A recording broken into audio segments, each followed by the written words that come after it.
welcome to Root Awakening TV. Sorry about the rough start. Good. So we have Liz is here, Root Awakening is here, we have Lucifer, we have Mobo Reno. Thanks for everybody for showing up. Today we are going to be, last week we did all things French Canadian.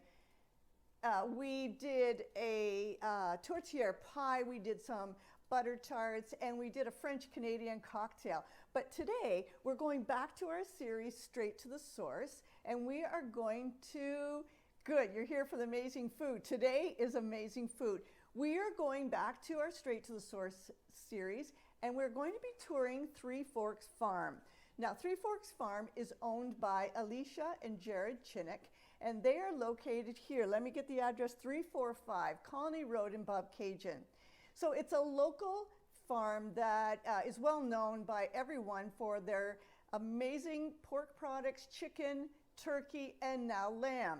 So you're going to see that the last farm tour we did, we went to Merkaba Acres, and Merkaba Acres is a different kind of farm. That's where they had the Wagyu beef, and that kind of farm is where all hands are on deck. So it's a generational farm where everybody in the family works and lives on the farm. Now, many other farmers who I have got to know over the last few weeks, some farms are different. Everyone has a different scenario. But one thing is they are committed to raising their farm animals in a respectful manner and bringing good food to our tables.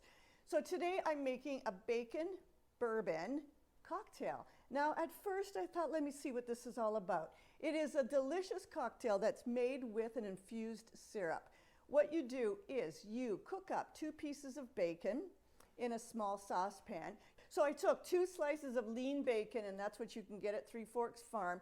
I put half a cup of maple syrup and 1 cup of water. And I stirred that up and I let it simmer so I would have an infused simple syrup. Then this morning, I chilled it overnight. This morning I scraped the fat off. I just removed the fat because you don't want to pour that into a cocktail and then have the little particles of fat clinging to your ice cubes. It's just not an appetizing thing. So we're going to start our cocktail. I've put too much ice in here.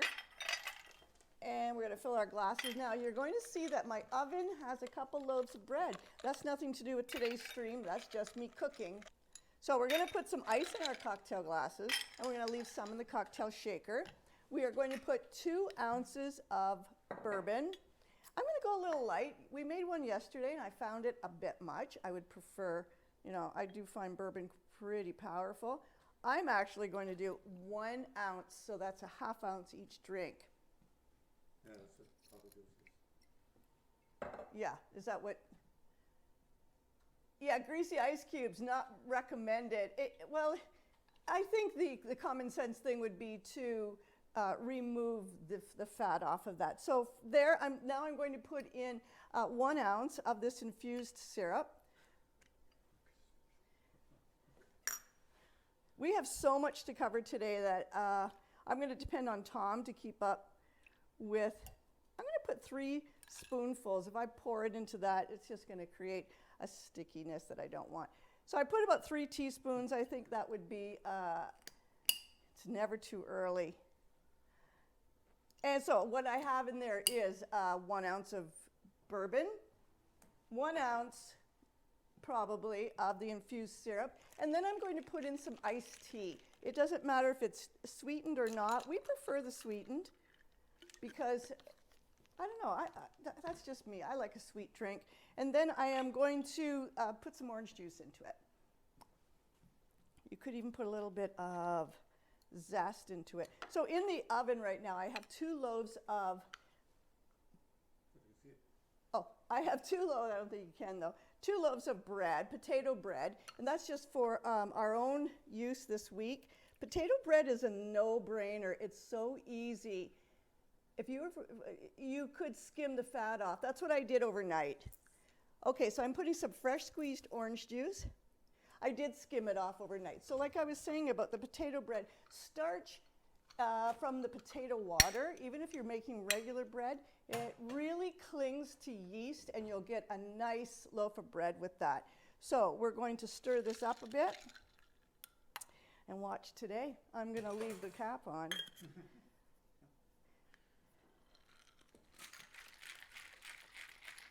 I think this might be a better drink today because a little less bourbon. I mean, last night we made one and it was super powerful. A little bit too much for me, for my preference. All right, let's see what this is like. So I garnished it with a lean piece of bacon and some orange slices. I think that that's a nice garnish. And there you go. Let's try this for our drink o'clock. What do you think? Oh, you know what? The 1 ounce between us was a lot better than the 2 ounces. All you could taste was the bourbon yesterday, and this has a really nice general flavor. I really don't taste the bacon in it much, do you? Yeah, but it's not. No, yeah, maybe you can, there's a scent of it. I really can't taste it. All right, we're going to go on to our roast, our stuffed roast now. You know, I might keep this and put this in the stuffing. So we're going to start off with making the stuffing. We're going to put that on. What I have in here for this, on this camera, what I have in here is, if you were with me, tastes like breakfast. If you were with me a couple streams ago, maybe midsummer, I made a scape butter, and it was butter and garlic scapes. I rolled it into a roll. You may have seen that video, and I put it into the freezer. Today, I have got one of those slices, a disc of scape butter. So I'm going to start off with that, and I'm using this today. Yeah, there we go. It's starting to melt. I'm going to put a little bit of olive oil into my roasting pan, just a little. And in that, I am going to add squash and apples and sweet potato. So the sweet potato is just because I had sweet potatoes in my fridge and I decided to use them. They don't last forever. So what I'm going to do is, if you can see, I'm just making discs like this of my squash. It's a peeled butternut. I like butternut. It holds up in a cooking process. It's sweet, it's meaty. You can use just about any squash, but this is what I like. I like these discs. You have to be on the... Yeah, I like these discs. You just get, what is the difference between squash and pumpkin, by the way? Nothing. They're all gourds. It's just size. There's really nothing. There might be a little bit of color, a little bit different carotene in it, but they're all pretty much just a gourd. And you know, even when you can cook interchangeably with them. So what I'm putting into this pan is my squash, and then here's the sweet potatoes at the bottom. What I'm going to be doing is creating a nest here. I'm going to toss them a little bit. What I'm creating is a nest for the pork loin. Now, I don't want to rush the pork loin. She'll nickname for POTUS, right? I think he doesn't even deserve that much because that butternut is very useful. All right, I have some melting going on. I'm going to turn it down a little tiny bit. So that's going. This is a nest for the pork loin. We're going to put this in the oven and we're going to roast this. Let me put a little salt and pepper on that. We should always layer our flavoring. So let's just put some salt and pepper. So in a roast pan, I put squash, sweet potato, apples is coming, but it takes a little less time to cook apples, and so I don't want to overcook them. I will add them at the same time as the pork loin. But right now, this needs to go into the oven and roast for about 20 minutes. Now, one of the flaws I've discovered about my double oven is that you only have one timer. It's a one timer. So if you are using the timer as I am for my bread, I can't use the timer. So Papa Joe, you are always, apples and pork, right. Papa Joe, you are always my timer. I need you to tell me when 20 minutes is up. So we're going to put this in a 425 oven, which is my top oven, preheated. All right, 7 minutes left on my bread. I'll be taking that out. Okay, we're going to take this off because I can smell my butter getting a little brown, but you know what? Browned butter is really nice. We are going to, before I put that, we're going to put in some Three Forks Farm bacon. We've got a video to show you. When we went to the farm, was a great tour. It's a hard-working farm. There's nothing easy about raising livestock. They don't take a day off. So, you know, if you get up in the morning and you think, oh, I'm not feeling good, I just don't want to go to work, you can't do that when you have livestock. If you've got veggies and you've got produce, maybe you can. Livestock need to be fed. So these farmers, they're on all the time, sick or not sick. And there's usually no one to fill in for them. You can't call in sick on that job. Your chickens, your pigs, your lambs, they want to be fed. Oh, so we went on a nice tour of this farm and saw exactly how much work is involved in it. Don't know if I could get up every day and be a farmer. I don't know if I could. So I'm going to brown a little bit of the butters there. I'm going to just saute up those 2 slices of bacon.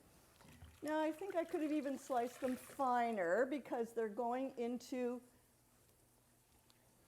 my stuffing. All right, I've got 6 more minutes on my bread. I want to make sure I don't overcook that. All right, so I've got the bacon browning, bacon getting rendered into it. I've got that scallop butter. I mean, this is going to be a really nice deep flavor. So for something like a pork stuffing, you just don't want to lose any flavor in that. The pork itself may not just resonate flavor, but what you add to it, the sage, the bacon, the onions. All right, let's add in our mirepoix. You can see the bacon is starting to render up. We showed a little teaser of the farm last week. And, you know, the piglets, they're so cute. But they're animals, they're farm animals, they're not pets. You have to keep telling yourself these are not pets.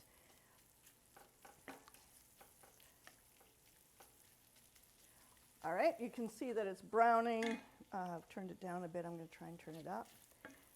This is my new all-clad frying pan. It's a great little pan. It's not a non-stick, and I think I might not enjoy non-stick pans anymore. This one really holds its heat. It's a beauty. No, not sponsored, by the way. I'm going to add in, this is 1 onion, 2 carrots, and 1 stalk of celery. That sounds like that grocery list from Sesame Street. Not Sesame Street, was it? Yeah. Was it Sesame Street? Stick of butter. Okay, Papa Joe's going to let me know when in 20 minutes when our squash is done. So what do I do here? Of course, I layer some flavor. So let's layer a little bit of flavor. I have got in here salt, pepper, garlic salt, onion powder, not garlic salt, garlic powder, onion powder, and some cinnamon. I'm going to add a little bit of that right now. We're going to use this to season the meat. I'm going to add a little bit of this to our squash, to our mirepoix, bacon, and butter. This is all going to go into the breadcrumbs to start our dressing.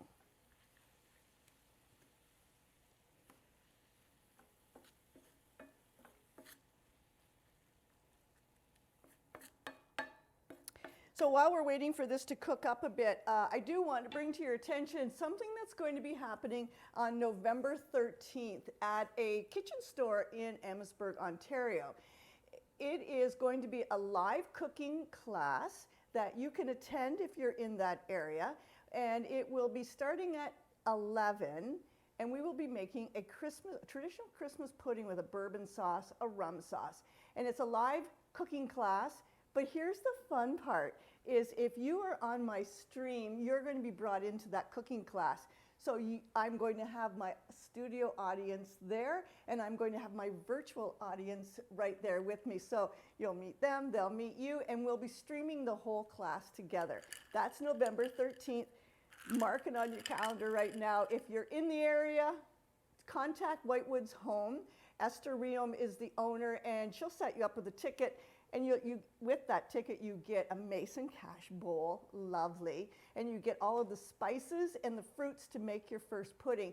It's a $50 ticket, and you get that in the worth of take-homes. So come on to that if you're there, and if you're not, come on online and watch us, and we will be connecting you to that whole event. Listen, taking the fat off of that infused syrup was the answer here. My ice cubes don't have the film that had yesterday. This is delicious like this. We always get better the next day. You didn't have a piece of bacon? No, I would prefer not. Okay, so you can see that this is sauteing up. Now it's okay that the bacon didn't crisp, because it's going to go into the pork loin, and it would have softened in there. I can smell. That's very, very nice. All right, let's take this off the heat, and let's start building our stuffing. So I have in here a couple cups of broken breadcrumbs. This is a sourdough, a loaf of bread that I had that I dried out, and I've broken it, you can see, not breadcrumbs, not bread cubes. Bread is ready, Connie. Another 15 minutes for the roast. Oh, wow, Papa Joe's pretty good. Bread's done.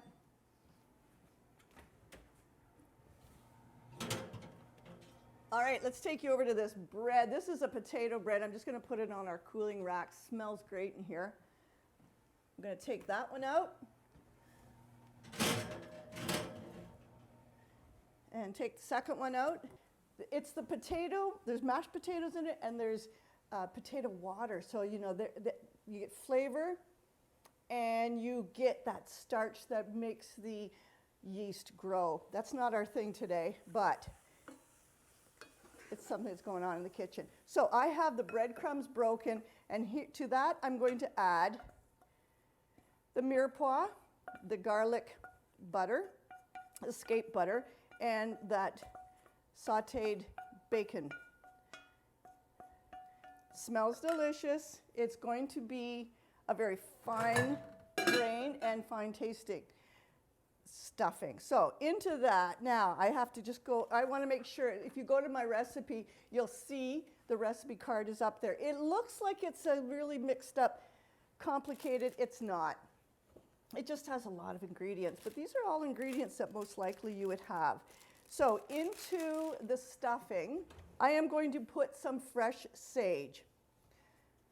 When you've got a thick, like basil, sage, when you've got a thick spice, herb like this, I want you to see how you should do this. So if you go on the overhead, I hope you can see it. I want you to roll it up really fine, like this. And then you just chop it. And you'll see how fine I can get that. Now, there are people who would even put spinach. The last time I made this, I put a spinach. I just didn't have any spinach. So I'm going to chop it up as fine as I can. It looks like a lot, but remember, this is fresh sage. If you're using dried sage, you use 1/2. Warm, yeah, I know, that potato bread with honey, and stick with that because next week we're touring a honey farm. So while we were at Three Forks Farm, it was a very cold day. It was almost feeling like a wintry day. We're going to add the sage in there. And they had a delivery of feed. And, here's Alicia trying to juggle us being there. She's trying to wear a microphone and look like she's in an interview, but she had things to do. So there's a delivery of feed for the pigs. And when you're watching the video, I want you to see that right on the side of that bin that the feed was delivered into says pig. So we can make sure that nobody else eats that. She knows the husbandry, is that the word I would use? Yeah. Husbandry of pig farming. And you know what was really remarkable about this? Like, you think about pigs and you think about smell. And what we remarked on while we were on that farm is that there was no smell. There was like nothing grody. This was such a clean farm. And there was nothing that would make you, as a city person, say, ooh, this is like a pig farm. You didn't smell it. What I'm putting in here right now is fresh thyme, and I'm taking it off the stem as well as I can. And I won't even put the stems in. Usually I do. Let's add now, we're going to add about a 1/4 cup of cranberries. Could cut those if you wanted. About a 1/4 cup of, I don't know if I'm covering my space, about a 1/4 cup of pecans. I want to chop those though, because you want everything to be a little bit on the teensy side, a little bit on the morsel side. So I hope Speakeasy has us up on their big camera today. I like it when they have us up on their big screen, because I know everybody in the studio is watching us. Hello to Speakeasy Studio. We are having a lot of sunshine. This looks like... We do, yay, yay, yay. Well, look at, you can see Connie Powell live and big. If you see, I have my white jacket on today. That's because I'm in pro mode, and that means that Professor is monitoring this stream right now, so hello. For some reason, that is supposed to be the sign of a culinary arts student, is the white chef jacket. You can only start wearing black and other colors when you've become a little accomplished. All right, I think I have more than a 1/4 cup, and I don't know, let's get your opinion. Do you think, I don't think I want to put more than a 1/4 cup in. Let's put about this much. And you're going to, let's stir it around and see. It looks like it's, that's nice, that's nice. Now, nowhere on that recipe does it say, let's shut this down, I think we're done with that. Does it say to put orange in it? But that really, and I've got half an orange here, that really sounds like a good idea. I'm going to put this rest of this orange in it. So, you know, I just got it in the eye. So when you're making something like this stuffing, here's where you use some intuition. You use some personal flavor choices. Now, I've got these pecans. I'm putting them in because I don't want to waste. Let's put that in. You'll notice I've got a little bit of rosemary, a sprig of rosemary. I'm leaving that to put into the whole entire roast. All right, we're going to put a little bit of apple cider. Here we go. This is going to bind it. A little bit of apple cider. It's going to nicely complement the apples that we have in the pork roast. Apples and pork are just a combo that's classic. It's an iconic combination. Now you'll see that my breadcrumbs are really starting to absorb all of those luscious flavors I just put in. Now, just like any other art, you get critiqued.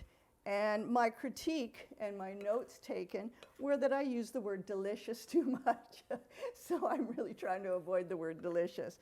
If I say it and you correct me on it, you get entered into our ninja giveaway, our air fryer giveaway, because I'm trying to avoid that word. What haven't I added in here, folks? I have not added salt and pepper. Let me wash my hands. Oh, Jane's here? Hey, good morning, Jane. Welcome. I made this last week, and I changed it up. I had some different things in it. You can add some spinach. You could add some feta cheese. The feta cheese stays whole. It's nice. I've also seen people, after they lay out their pork roast, put cream cheese. It's a different flavor I'm going for. That's not bad. I think you might like that. Okay, let's just double check. Cranberries.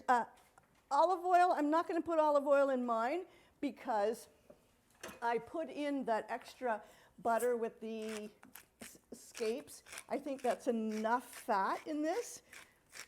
Although the pork loin is very lean, but you'll see we're going to loosen that up a bit. So I'm going to put a little bit of salt and pepper. Now, what I like to do, and Liz is on here, she will attest to this. My stuffing, my dressings are usually very good. I use my nose, and I like the sage. The sage is the kicker for me. The sage is the really important scent, and I'm not smelling it. I'm not smelling the sage. I'm going to get some dried sage and add to it. Papa Joe, is that 20 minutes yet? It has to be 20 minutes. Yeah, this sage is going to give it that punch I want. I don't think the fresh sage gave it what I want. All right, so I'm going to set that aside, and I was hoping that my, okay. 5 more minutes. All right. Now, we have a few minutes. We have a new game we're going to play, Who Dis? It is a chef. It's really the classic chef. It's the TV, really popular chefs. We're going to play Who Dis, and while I'm cleaning up, getting ready to splay the pork loin, Who Dis? First one. Come on, all you chef followers. That's me. Who dis? Don't put another one on. The chat is weird for me right now.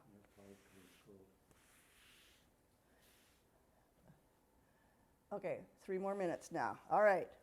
Anybody, come on, Liz, you know who this is. Who dis?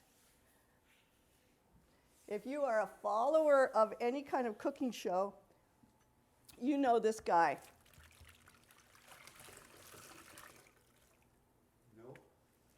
No? No, it's not. Nope. Oh, he was really well known for a lasagna, a white sauced lasagna. He sort of brought white sauce lasagna into the gourmet level around, maybe late 80s, early 90s, and now everybody started making white sauce lasagna like it was their idea. No. Give it up? Don't give it up. Don't give it up. Oh. He says, bam! Who is that? Treats my mom. Yes, good one. He does. He goes, bam! No, Mobo Reno, it's not, Connie Powell. I have better hair than that. There you go. Name? His last name sounds like lasagna. There you go. Okay, pork, and that's not pork, it's the squash. Let me bring out my squash.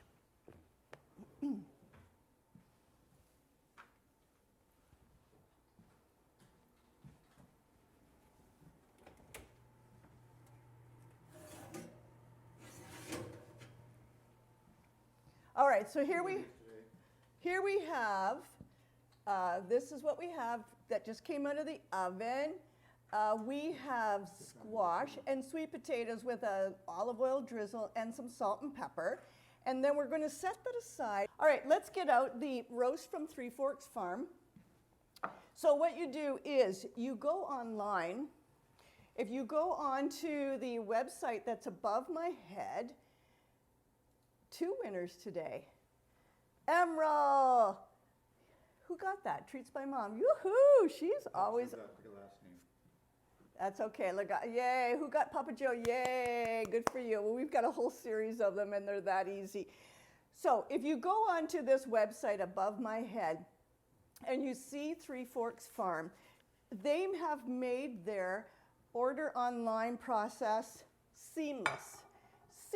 And they have a commitment to bringing local Kawartha Lakes food to people in the GTA. So they not only have a farmer's market that they attend, and they're there today, and they're at Eglinton Way Market today, and that's why they're not in the chat. They said, you can't watch, we're at the market. And they also have a depot where they deliver it right to downtown Toronto. And if that isn't suitable for you, they can even do home deliveries. My idea to her was if enough people from Speakeasy wanted to order, she would deliver there. You can't get any better pork, any better bacon, any better chicken. It's really, really good. You know, I didn't say delicious. All right, she sent me, I said, please make sure that I get a loin roast in my order. Here's how you want to butterfly this. You're going to lay the fat side down. You're going to dry up your area. And what I want to do is I want to open this up into 2 folds. Please tell me you keep the fat. I roast the fat. If I didn't, I would render it into a lard. All right, so you cut down first. Slice it down.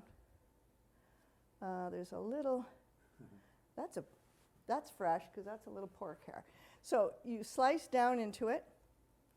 And then when you have this, then you start slicing the other way. So what I'm trying to do is I am trying to get, I'm left-handed, but I know that it works better. I'm trying to get it splayed open, butterflied. Just make slices.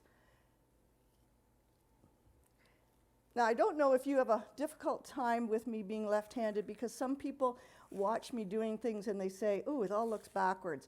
That's how I feel when I watch a right-handed person. So you can see what I'm doing. I'm opening it up. Now, don't worry if you need to backtrack a bit. And even if you open up and you make a mistake and you go through, don't worry about it. It's all going to be wrapped. That is quite a bit of fat. I'm going to take off this piece because it just might make, that's a big chunk of fat. I might put that in, but I don't need to roast that. Okay, slicing it open. You're losing it. Why? Because I'm not using the fat? No, because of the meat. Oh, it's so delicious. Now, I want another slice. I'm going to start here. So what I'm trying to do is get it butterflied. I'm going through, and I want to go through, and then just start slicing so that it relaxes. Now, this one's a little thinner. I'm trying to get a full butterfly. Okay, we're doing it. Now I'm going to make slashes this way so that the meat relaxes and opens up so that I can stuff it. There, you'll see that I've got it here open because I want all that stuffing to go in there. These 2 pieces separated, don't worry about it. I think we can still get it to wrap nice. I'm doing this way now. That's just, okay. This is really lean on this side. I'm going to slice it a bit more. I'm trying to get it to splay. Look at that. All right, I've got a flat surface, a split there, that's okay. Now I'm going to take a meat tenderizer and I'm just going to help the tissues of this pork relax, and it's also going to accept all the flavors that I'm going to be applying to it. A little bit of fat on this side, which is good. It'll protect all of the meat on the other side.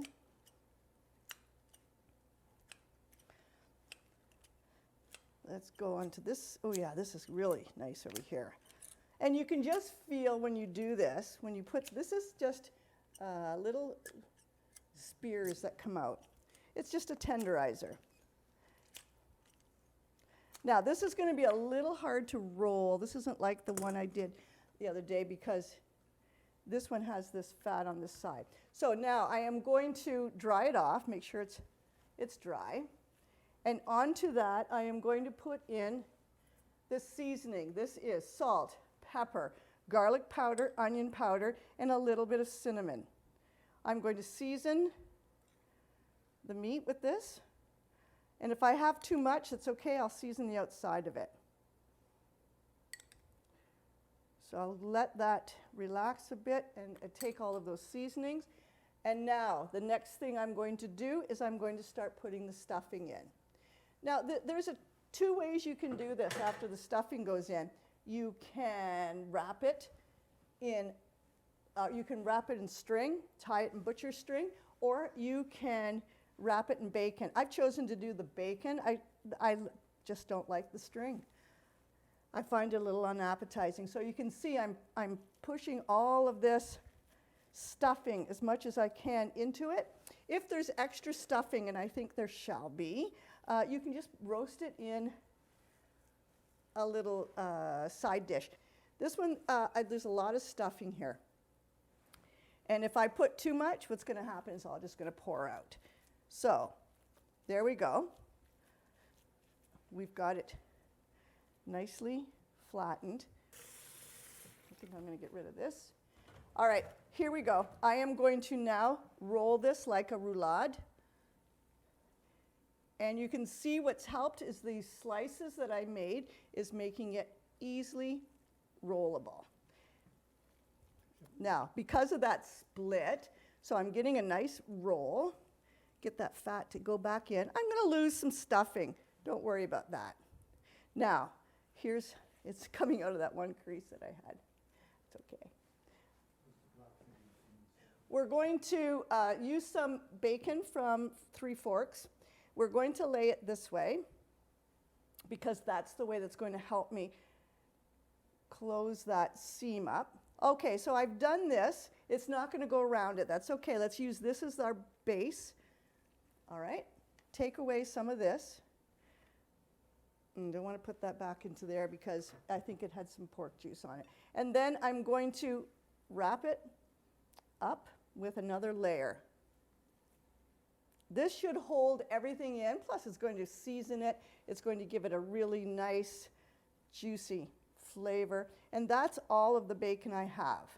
Let's bring our casserole pot over. Now this is tricky because I don't want to lose all my stuffing. I'm going to grab, and carefully place it into the roasting pan. Okay, bring it over here. I'm going to have to go on my icky pan. Look at that.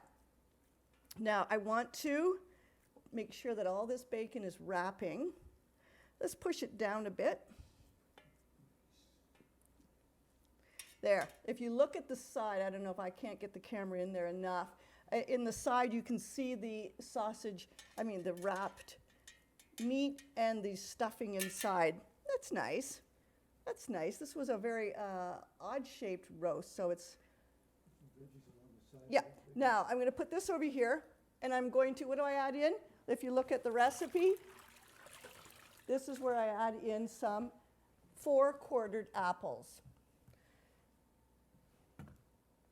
Now, I realize we're going over our time today, but this was a big thing to do. So I am going to add these apples in, and we're going to take you to the farm. Now, make sure I have it all set up right. So I'm going to be completing this, and we're going to take you on the tour of the farm. This is Alicia and Jared Chinnick. They own this farm, 3 Forks Farm. It's in Bobcaygeon on Colony Road. You can see their website above me. Watch what we saw on that tour.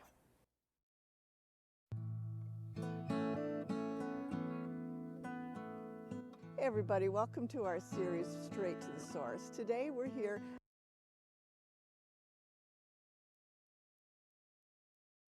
at this laneway.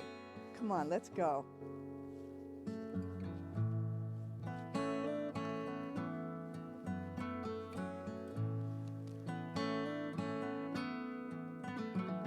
This is beautiful.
at Three Forks Farm today. We're going to be taken on a tour of this farm with Alicia.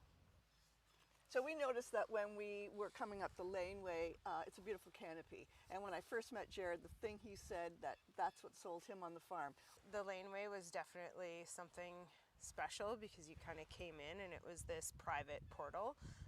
We'd been looking at a lot of different farms and they were often on busy highways, or it was just a hayfield that was being severed off, and this place just had a lot of character. It had forest, it had some old maple trees, it had open pastures, so it just kind of it ticked a lot of boxes. Because this isn't just a farm where you're making an income, this is a farm where you're raising your family too.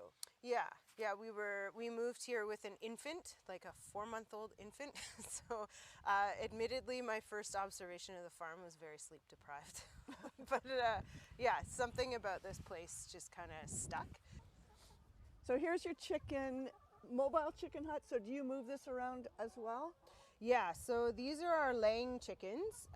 So there's 36 layers in here, and we get about 32 eggs a day from them. The idea with this mobile hut is I can hook on with the truck and move them around to wherever there's fresh pasture. The information from your website that you had lived in the Yukon and that you had chickens in the Yukon, is that where you learned about that? Yeah, we kind of got the homesteading bug while living in the Yukon. And so we raised, not laying hens, but we did have some meat birds up there. We built a little barn and a little fenced yard and raised chickens for a number of years, just mainly for us and a few friends that we had up there. So these are laying chickens. We don't eat these? No, these, you can eat them. They're generally, we sell them as a soup chicken after they've finished laying. So chickens do have a lifespan as to laying eggs, which is about 1.5 years. This variety anyway. But you do have a large amount of meat chickens. We do raise a large number of meat chickens. They're all done for this season. Done. Yes, they are all processed and in the freezer and ready for market. Sale. Yeah. Great. So we intentionally raise the bulk of our animals in the warm months of the year. That makes sense. We're trying to move away from that barn-raised animals, so everything that we raise is done outside on pasture in the warm months of the year. So that is a regenerative technique that you aren't barn raising? Yeah, it's just it's allowing, chickens don't really want to be outside in the snow. Even these guys will go into a separate tent in the winter. And if it's sunny out and there's a small patch of ground that frees up, they'll come out and sit in there and sun themselves. But they continue to lay all winter? They do. They reduce a lot. I'm already seeing a slow reduction in eggs. So they need 12 hours of daylight. And now we're less than that for natural light. If I feel like pushing them, or if I have the sales for the eggs, I will put a light on a timer to come on for a few hours in the morning and stay on for a few hours after dark. To give them that extended... To give them that extended daytime. The last few seasons, I haven't. I kind of like to give them a bit of a break. They lay eggs when they want them, and it just kind of gives them a little bit longer lifespan on the farm. Then they'll lay for a longer period of time because I'm not pushing them. Because it's cold. Out there, just rooting in the mud. Okay, we're at the pig, what do you call it, a pig pen? Well, yeah, pig yards. Pig yard is, you know, that's, and here we are. We have large pigs. So these ladies here, as you can probably see, are ready to have babies within the next few days. Just careful of the fence. It is electrified. You will get a zap. So that is how we run our pig system, is all on single strand electric fence. That's all it takes. Pigs don't like getting shocked. So a gilt is a first time pig. So she has never had piglets yet. Once she has farrowed out her piglets, she will be called a sow, which the rest of these girls here are all sows. So what exactly are they rooting for? They were fed breakfast in random piles, and they will root out every single grain from the mud. And I try and dump it in not super muddy spots. I've tried all kinds of feeders, And this is what they prefer. and this is just the system. Okay, so let's say this one back here goes into labor. How do you know? So usually in the in the 24-hour mark, they will get milk. So I would be able to get a few drops of milk from her udder, and that gives me the 24-hour. Some of our pigs will also nest, which means they'll actually make a bed and prepare. Others just go and lay down and have their piglets. So when they're producing piglets, they're not going to be considered as to be processed for meat. that's right. When they're done, like you had one that it was her last litter, is that when you then retire her from Yeah, producing? depending on the age of the animal, every pig gets 2 litters, so they don't always get their first litter right. Instincts maybe haven't kicked in. So this girl here, if she doesn't have a very good first litter, I'll still keep her and breed her a second time. If she fails twice, then she'll go to butcher. Okay. An animal, this is Red here, and Red is 5.5 years old. She's had 9 litters on the farm. So when she's Wow. retired, Red won't go to meat processing. Red will be buried here on the farm. So these are all sows, and they have all had their piglets. We'll go see their piglets in a few minutes. So they had piglets I see. in late August or early September, and we have just weaned the piglets. I see. So Oh, look at that's a beautiful one. I mean, that's an actually beautiful yeah, pig. the spotted one. Yeah. Yeah. So her name's Dolly. She's named after Dolly Parton because she's a unusual. pretty pig. She's a pretty pig. Yeah. So Dolly is actually Red's sister. They are both 5.5, and this is Lulu. That's their mom, and she's 6.5. And what breed of pig is this? So these are a mixed variety. Lulu we started with, she's a Hampshire Duroc cross, and we bred her to a Berkshire, so that's what you see in this spotted.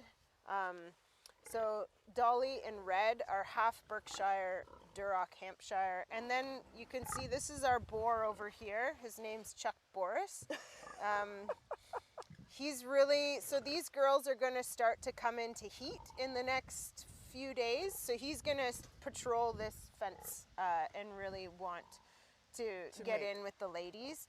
He's not allowed until December because I don't want piglets before March. I see. So you restrict him. So yeah, we bought him from another farm as a piglet, and we raised him up with these other girls. He's kind of cute. Yeah. I mean, he looks like Charlotte. That movie. He kind of looks like that pig. So he's a Tamworth. He's purebred Tamworth. So we're mixing in Tamworth pigs to all the others. And this is him trying to see if anybody's interested in his affections. So these Oh my God. are all the piglets. Okay, look, this is total cuteness. Look at them coming to us with hay on their head. Hi, everybody. Oh my God, they're cute. So this is where your BLT tastes great, but you may rethink it. Yeah. Oh, they're really You, cute. you get every kind of joke. Sometimes they're called, people will say, oh, look at all the bacon bits. That's cute. Yeah. Now, these are male, female? They're a mix. They're a mix. We always seem to end up with about 50% male and female. That's fun. We do castrate all of the males. It's the practice kind of on this side of the pond to castrate. In Europe, they're not doing it so much, but it just means you have to be processing your animals younger before they reach sexual maturity. Because the males will get something called boar taint, and it makes the meat taste bad because if the testosterone levels get too high. So castration day is not that fun, but it's a necessary. Yeah, it's not that fun, but you do it because it makes the meat taste better, and then you just keep a few that you're going to use. Yeah, so actually out of every single one of these is sold right now. They're all going to go to other farms. So how many acres do you have? We have 98 acres.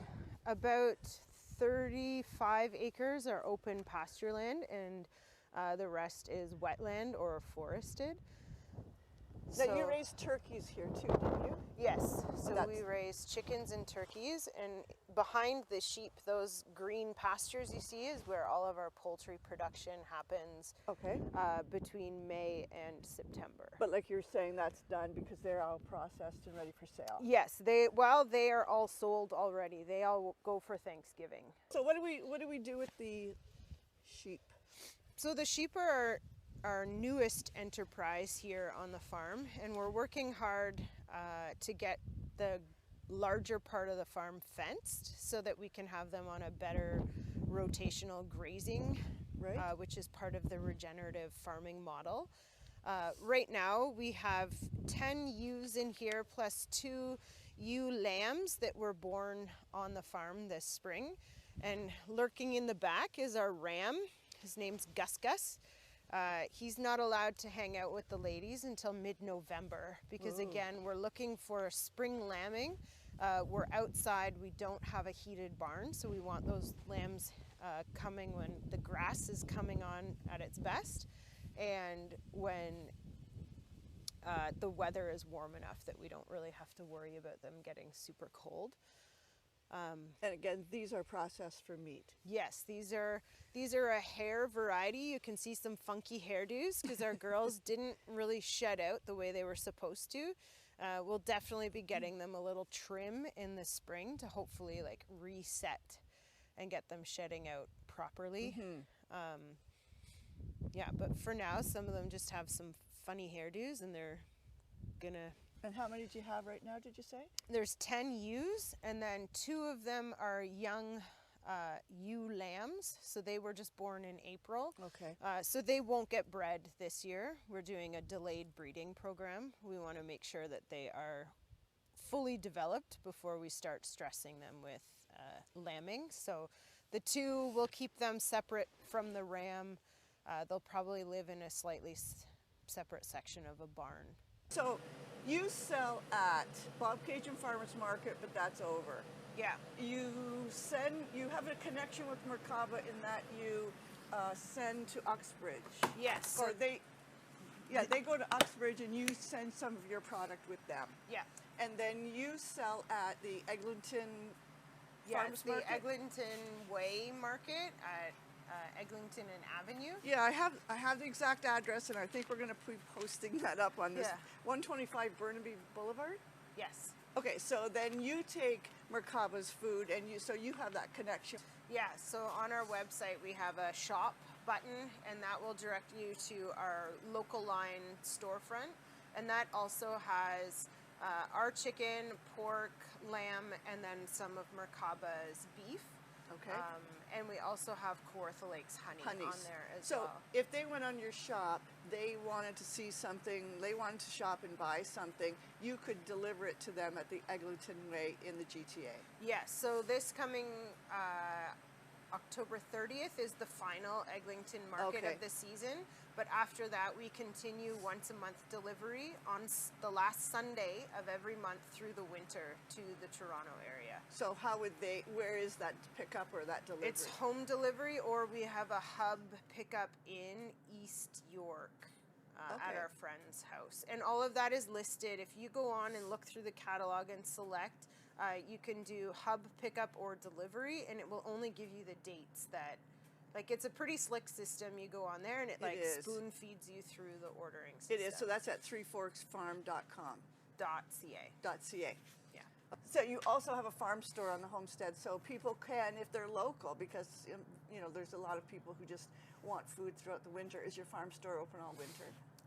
No, you can still come to the farm. Just the farm store isn't insulated, and to conserve power, I shut down all the extra freezers and fridges in there. But you can still come to the farm and purchase out of the big freezers. Okay, so and you would have chicken, lamb, And pork.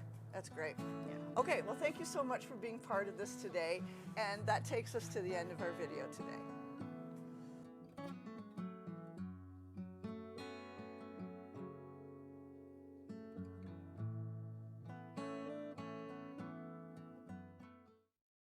So you see that Alicia is a young, you all, of course, are the jokes.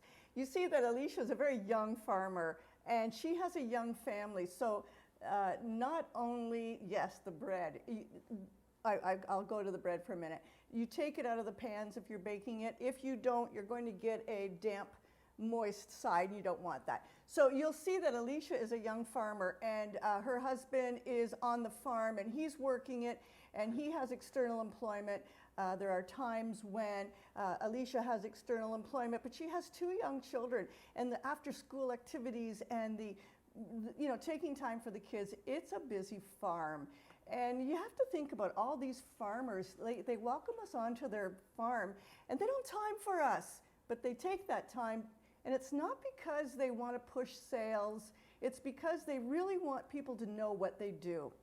Let's go to this pork roast right now. So you'll see that I have quartered the apples, and I have a sprig of rosemary. Our roast is nestled in there, stuffed and covered with bacon. Now I'm going to take some of that seasoning that I had made, which is salt, pepper, garlic powder, onion powder, and cinnamon, and I'm just going to season the whole thing again. There's quite a bit, but I want to use it all because this is a nice savory dish. These vegetables, these fruit and squash, have to take on that flavor. Now there is a dressing that you put on it.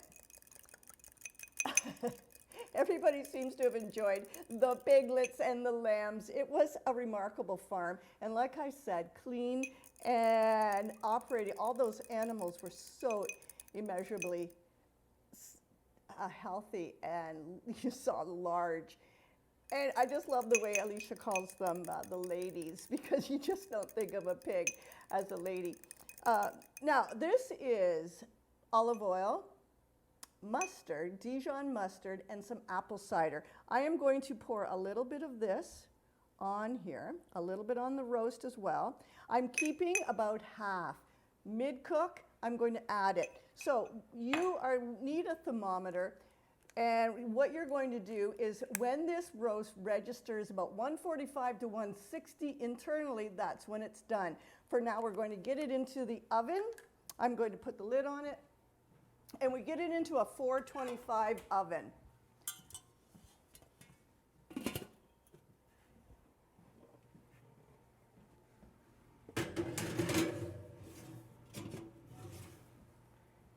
All right, that's going to take 45, in about 45 minutes, I'm going to check it. Now, we're going over our time, but we no longer can fit what we do in an hour. So we're going to go on to a cake, quick throw together. Some people may call this a dump cake. I refrain from that. This recipe was given to me by a kindergarten group at a school that Monique went to. It's in Leamington, St. Louis School in Leamington. And I was visiting the school for some other purpose. And I was walking by the kindergarten class, and they're saying, "Come on in, Mrs. Powers, and see what we're doing." I went in, and all these kids were making this cake in the classroom. I thought, ooh, yeah, what's that cake going to taste like? And then I saw it. They gave me the recipe, and I started making it at home on the rag. And it's a delicious cake. You can't go wrong with this. It's a mixed cake. You don't need a mixer. It's just use a Dutch whisk. Thanks, Papa Joe. Thanks for stopping in. Okay, we're going to add in, this is, let's add in our sugar first. We're going to add in, now the kids told me 2 cups of sugar. I add in 1.5 cups. That's enough, kids. That's enough. And then in here is going to be some olive oil, 1/2 cup of olive oil. I'm checking because I added it all to 1 cup. So it's 1/2 cup of olive oil, 3 teaspoons of vanilla, and 1/3 cup of orange juice. Add that in to the sugar and stir that up. When you see how easy this is, you're going to say, I have all of those ingredients at home. I don't need anything but a bowl and a couple of apples, and I've got a really nice autumn cake. The next thing I'm going to add in is 4 eggs. Now, you know, if you bake eggs and oil, this many eggs and oil, that cake is going to be good no matter what you do. Well, maybe you could rack it, I don't know, but. So 4 eggs. So I hope you enjoyed the tour at Three Forks Farm. I noticed in it that you know, Alicia knows very well when to breed her animals, when she wants piglets. Everything is done with a regenerative discipline. Everything's done with thinking about what they have and doing it with respect to the animal's natural cycles. They don't breed when it's not time to breed. They make sure that those piglets or those, what do they call the babies? Piglets.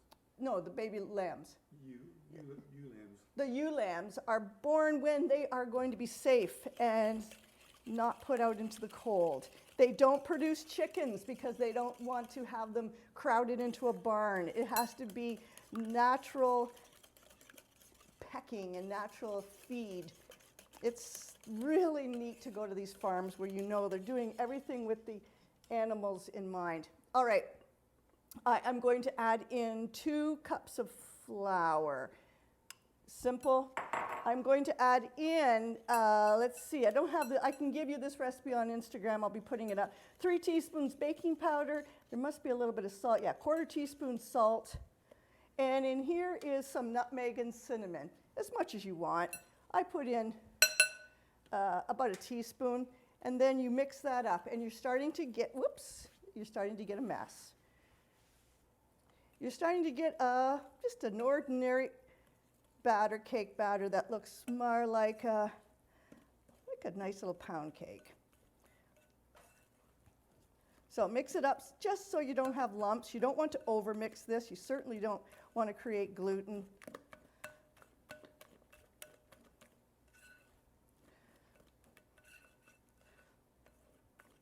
I noticed too that the piglets were the pigs I should say on that farm were very friendly. When we went up to them, they didn't act startled. You can tell that they are used to the family coming around, and maybe to the children that live there that come around. They just looked at us like, hi, no big deal. I'm going to add in a layer of this cake batter.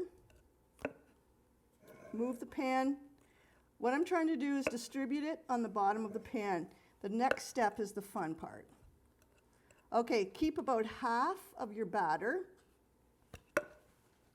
And now I have 4 apples here that I did while you were watching the video, and I'm adding cinnamon and sugar, 4 teaspoons of sugar and 1 teaspoon of cinnamon. I'm going to toss that. So this is 4 apples, cinnamon and sugar. So you can see why this was a cake that children can make. And they seem to be really enjoying themselves making this. Smells great. Okay, with this, you take this layer of apples, just go in with your hand, and put it in the middle of this bundt pan. Yeah, this bundt pan was oiled too. I did that ahead of time.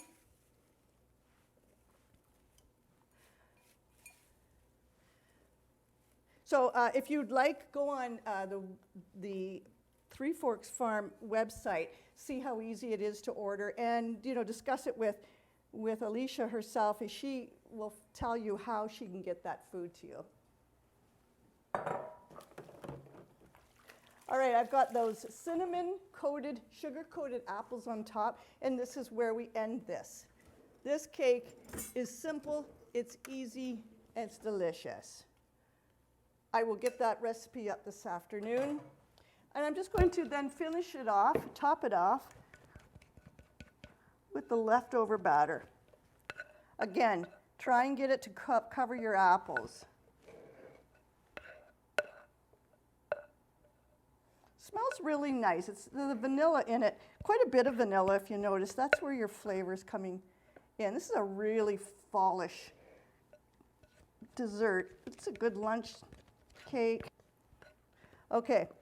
I'm getting the last of the batter. This spatula isn't very pliable, if you noticed. There, look how much more cake was in there. I love my bowls, but these bowls are heavy. You'll notice that Speakeasy is on with us, and they are our sister channel.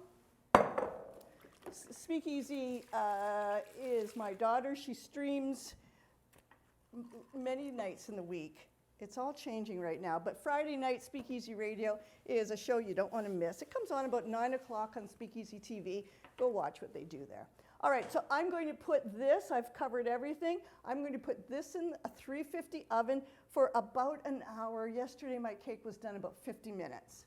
This is what I made yesterday. All right, so I just sprinkled it with a little sugar, and you'll see it's a very light little pound cake, a light little bundt cake. Slice it, put a caramel sauce, put some whipped cream on it, and you've got a really nice fall dessert. And you've used about 4 apples in here. Even kids can make it. You'll like it. This brings us to the end of our stream today, and I'm just going to make sure. Thank you to Alicia and Jared Chinnick from Three Forks Farm for bringing us onto their property, showing us what they do, and being very good hosts to us. It was one of the fun tours that we've done. Next week, we're going to be bringing you Kawartha Lakes honey. If you noticed, those 3 farmers work together. So we had Merkaba, we had Three Forks Farm, and next week is Kawartha Lakes honey, and they work together. We're going to be cooking all things honey. And when I started to do the research for that, I realized it is, there's no limit to what you can use honey with. In fact, when we were at the farm, there were big 700 pounds of honey that was for one customer, and that's their year supply, and they use that for everything. They don't use any other kind of sugar. I think that that's very possible, and as I'm looking, I'm thinking, why don't I change up to honey for my cookies, for everything? So all these farmers are in Bobcaygeon. So until next week, keep nourishing yourself, keep cooking, nourish the ones you love. For now, this kitchen is closed.